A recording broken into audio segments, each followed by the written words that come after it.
చేస్తారు అందరికీ. అన్నీ మీరు పర్ఫెక్ట్గా నోట్ చేసుకోండి. ఏ కంపెనీ ఏం చెబుతుంది, ఏ కంపెనీలో ఎంత శాలరీ ఉంది, ఎంత హైరింగ్ ఉంది, ఎంత ఓపెనింగ్స్ ఉన్నాయి అని పర్ఫెక్ట్గా వినండి.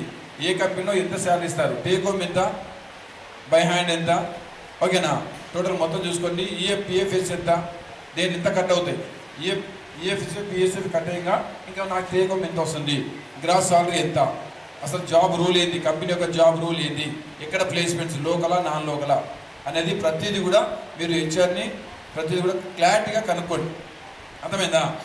ఏ విధంగా ఉండాలంటే ఈరోజు కాకపోతే it is a not a failure, it is a success story, step of the story.